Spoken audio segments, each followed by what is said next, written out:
Hey guys, welcome back to another video, and if you're new here, welcome to my channel.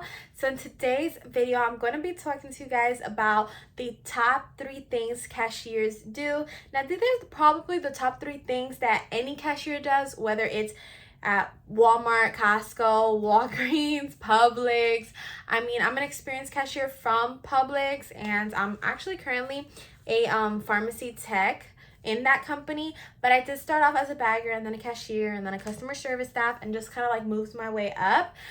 So my experience is based on that, but like I said, I've heard a lot of you guys tell me some of your stories. I have friends who work in other companies and pretty much it's all pretty similar. So let's go ahead and get into it. And side note, even me as a pharmacy tech right now, I still use these cashiers, things in today's like present day pharmacy. So these things are pretty helpful and knowledgeable to know, because like I said, it doesn't even matter where you go.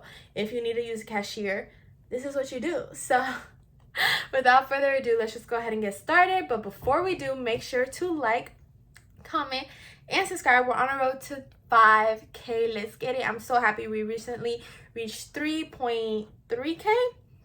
So that's a pretty big milestone. And I'm just so blessed for you guys. So thank you all for supporting me. Now, let's get started with number 1, coming in hot at scanning, okay? As a cashier, you're going to be scanning a lot of items. I've done videos where I've taught you guys or like told you guys about some tips and tricks to be able to scan faster or to scan more efficient, because it's not about how fast you go. You don't want to miss certain items, because then your managers is just not going to be happy. They're going to be like, you didn't ring this person up for this. That's basically stealing.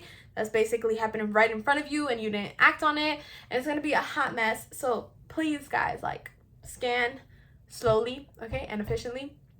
One of the biggest tips I told people is, like, if you're waiting for something, organize the products while they're on the I forgot the name, but like on the sensor, organize the products so that when it's time to scan, the barcodes are already on the bottom and all you got to do is like beep, beep, beep, beep, beep. Like, you don't have to be looking around for them. So you're going to be scanning all type of stuff. And I want to emphasize this because I know scanning is pretty broad and you guys are like, yeah, I know I'm going to be scanning, like, duh. But most people think scanning is a lot easier than it is. Most people think it's just box products or like processed foods. And a lot of times, most of the scanning, or not most of it, but at least in majority of the people's orders, you're going to have products that are produce, products that are deli, products that come from separate departments that have to be rung up separately. Meaning, for example, produce, your bananas. A lot of people buy bananas, but bananas, you don't ring them up the way you ring up a box of crackers, okay? Bananas come in a special bag and you have to weigh them, so you have to be weighing items. And essentially all that is scanning, right? That falls into the scanning category, but you're scanning products that come from other departments, and there's a special way to scan them, but it's still attainable. There's usually a barcode on that item, and you just put that barcode into the system, you press enter, then you press how that item is packaged, whether it's in a plastic bag or a recycle bag or whatever option it is that the register gives you. You just put that, and then the system will calculate it for you. The system always calculates how much something's gonna be for you. Even the total, it calculates it. So a lot of you guys are like, oh my god, I'm freaking out, I don't know how to do math, I don't know how to do this and that. I promise you guys, like, it's not you doing it, it's gonna be the system doing it, so don't freak out. Next thing, coming in hot at number 2. The second thing you do most at a register, and this one kind of goes, I guess, hand in hand, because a lot of times you don't have a bagger, so you're really a bagger and a cashier. That's why most cashiers came from bagging, because they wanted you to have that experience. Because like I said, a lot of times you don't have a bagger, so you are your own bagger and you have to make it work. You know why? Because if you don't bag and the customer doesn't bag, now all of a sudden your line is backed up. And I'm not telling you guys to just rush, because truthfully, the manager should take more action on this and either hire more cashiers or hire more baggers, because I know it does get overwhelming and it does get like annoying and stuff. Like, trust me, I get it, but you just have to work with what you have. So if all you have is yourself, you really do have to make it work. Bag and bag efficiently, okay? So hot with hot, cold with cold. I know I've been said I was gonna drop a video showing you guys how to bag, and I promise you guys that's still in the back of my mind, and I have to work on it, and I really will. Okay, I'm trying to film that video at least this week.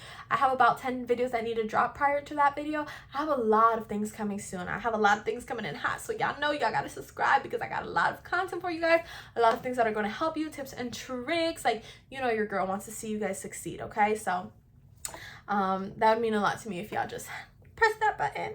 Now, like I said, make sure when you bag, you're just bagging appropriately. Eggs usually have their own bag. Certain big items don't need a bag. And you can always ask the customer if you have a question on how they want their items bagged. Do not feel rushed. Do not feel pressured by the other customers. Some customers might get a little upset that they have to wait, but you have to explain to them, look, I don't have a bagger today. I am the bagger and the cashier. So, you know, that's it. I don't even want to tell you guys to apologize because it's not you guys' fault, okay? Next thing that I want to tell you guys, coming in hot. At number 3, as cashiers, some of the things you guys are going to deal with, well, coming in hot at number 3 definitely is going to be dealing with customers. So even though you're not a customer service staff, you're basically have to provide premier customer service as a cashier, okay? And that's why customer service staffs usually are prior cashiers, prior baggers, okay? And then the reason I say this is because number 1, premier customer service does not just mean, hi, how are you? Did you find everything okay? Okay. First of all, you might have to deal with complaints, and in that case scenario, you might as well have to send them to customer service, okay, or to a higher manager. Like I tell people all the time, there's cashiers or baggers who try to deal with the problems themselves, and I'm like, baby, you don't get paid enough for this. I'm like, there's a wonderful manager sitting in that room behind his office on his phone doing nothing and getting paid $100,000 a year. So I would strongly suggest you refer them to that person. You're getting paid $10 an hour. You're in school. You might be potentially a single mom, you know, like, or a single dad, or maybe you're not single. Like, you just might have, you know, a different situation, a harder situation, and you don't need that stress. You know, refer them to someone. If it's something you cannot handle, if it's stressing you out, don't sit there and keep arguing. Say, I'm gonna get a manager. Because a lot of times these customers respect these titles, and so just take advantage of it. That's it. Like, not even take advantage, utilize it. That's it. That's what I've done in a lot of case scenarios. I'm not gonna sit here and fight with you. Like, I don't care if you want these Oreos for free. Take them for all I care, but I can't give them to you because then I'll get fired. So let me bring a manager so he can say the same thing, and so that you can respect that rule. Because what people fail to realize is that I'm not trying to withhold your money. I'm not trying to withhold your groceries. I'm not trying to withhold anything. Like, for all I care, take the whole grocery store. But people need to understand that it's our job at the line. And for example, if you're something like me, or like maybe you're in a different case scenario, some of us can't risk our jobs. So that's why we're kind of like, oh, sorry, no, you can't do this, no, you can't do that, because we don't want to lose our jobs. And people don't understand that sometimes, and then that's where the situations tend to occur. So you definitely, like I said, you don't just deal with the hi, how are you, this and that. You deal with complaints. You deal where people ask you, you know, where are certain items. And in that case scenario, like I say, referrals are your best friend. Let me get you someone in grocery department who can tell you where stuff is.